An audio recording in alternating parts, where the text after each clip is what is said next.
everyone, it's Kristen. Welcome to this new episode of How to Win This Week, an explicitly pro-life podcast. As you know, these How to Win This Week episodes are short and to the point, very much like me, short and to the point. But they're about what's going on in our culture right now. The news, how do we as pro-lifers need to be thinking about what's going on in the news, making sure you are aware of some of the latest news that I think is very relevant to us. And there was a recent kind of blog kind of hit all over Facebook. It was an interview that Rebecca Kiesling, many of you all know her. She was conceived out of sexual assault. She has a Save the One ministry, which advocates, against saying, oh, yes, we're against abortion, except in cases of rape. And she's a great speaker. She was doing an interview in Michigan on live TV. And on live TV, her opponent in the interview debate said that she was having an abortion live on TV, meaning she opened up chemical abortion pills and took the first pill on live TV. And it was so interesting because they were saying, I'm having an abortion on live TV. It's an abortion on live TV. No.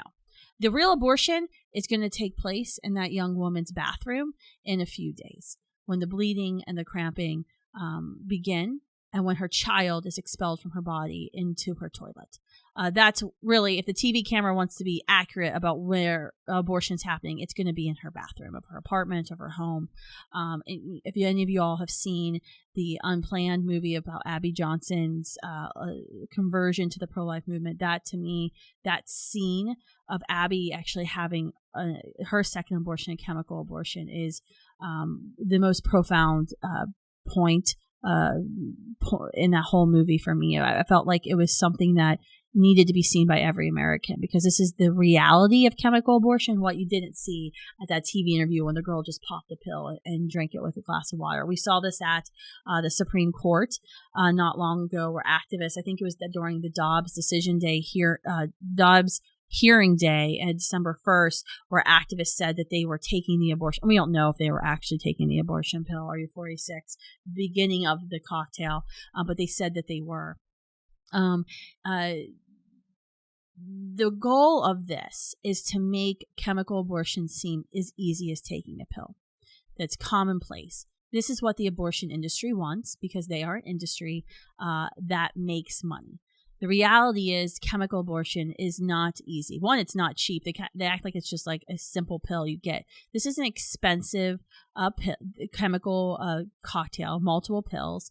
This is very painful, and this causes trauma and danger to women.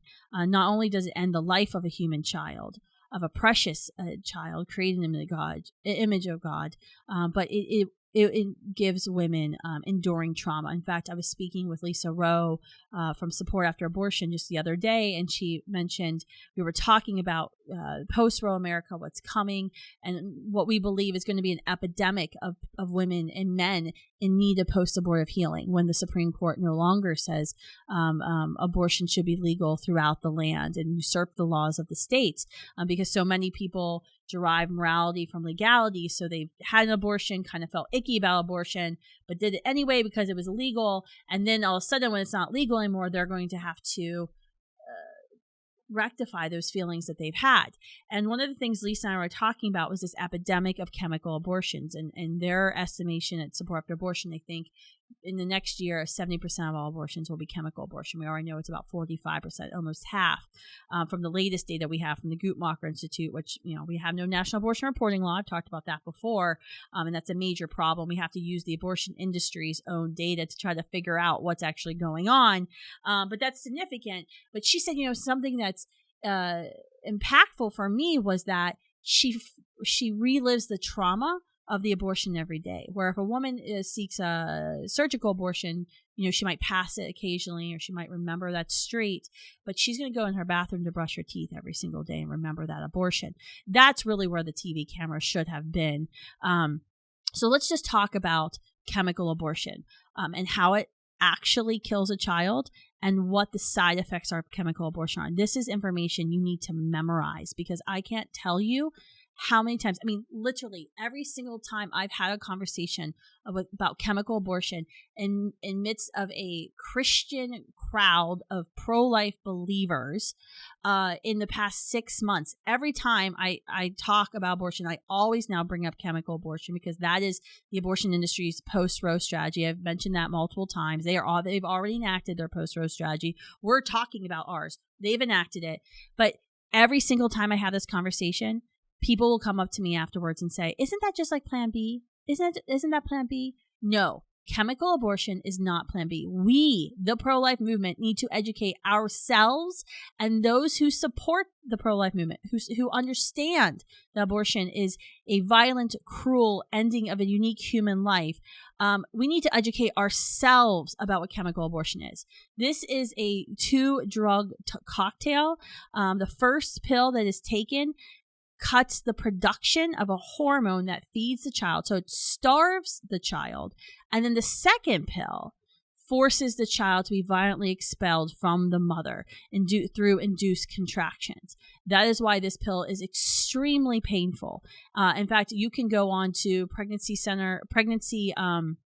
forums, not pro-life forums by any stretch of the imagination, and women will openly talk about how painful and how unaware they were of these chemical abortions when they took them. In fact, if you go to thisischemicalabortion.com, Students for Life produced a docu-series last year with our friends at Heartbeat International, with doctors, with women who've taken the drug, about how deadly and painful this drug is, not only for children but for women.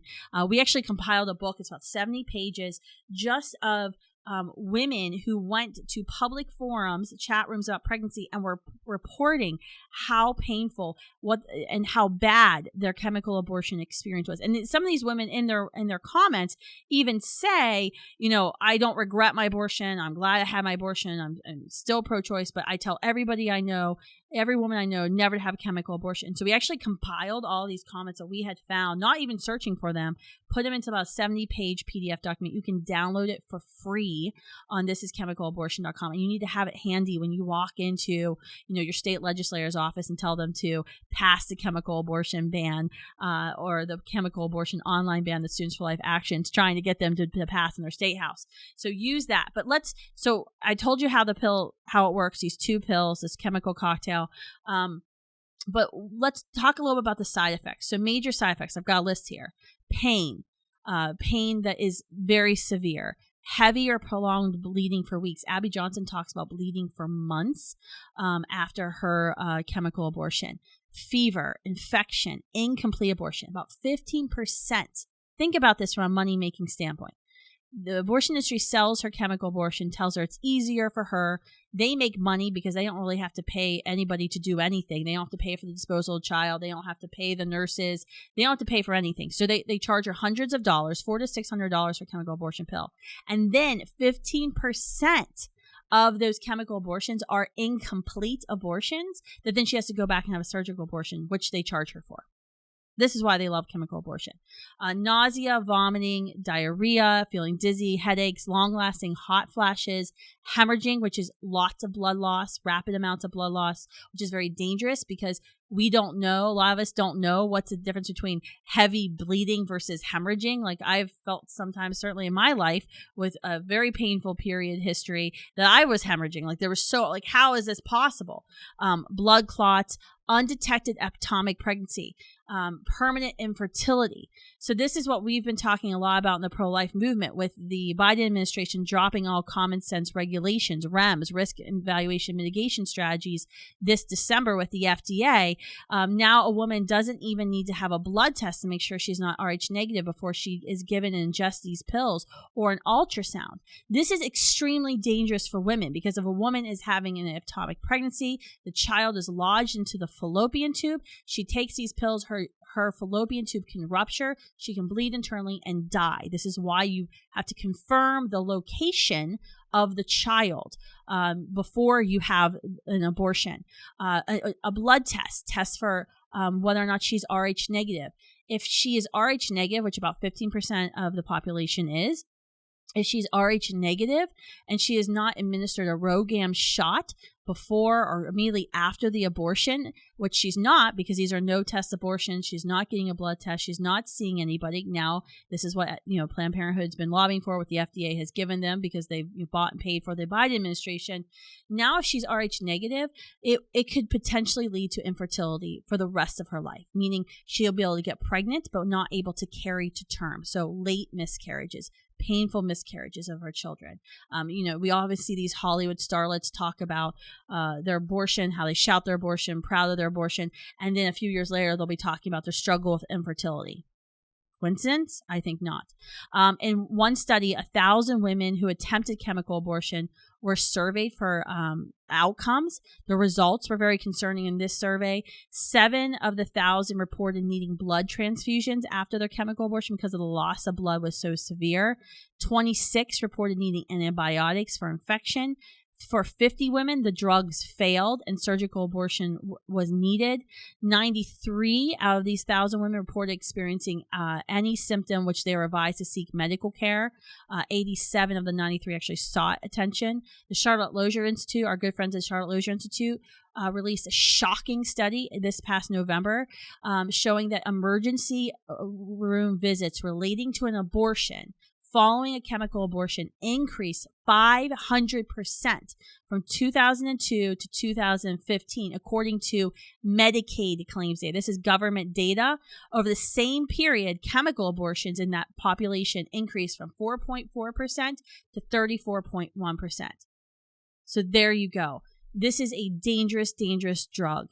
This is not simple. Do not let the abortion lobby win and, go on live TV and say, oh, this is where we're having abortion right now. No. The abortion's going to be in her bathroom a few days later. That's where, if you really want to film a live abortion on TV, that's where the TV cameras should go. So thanks for tuning in this week. Hope this helps your discussions. Make sure you're subscribing to the Explicitly Pro-Life Podcast.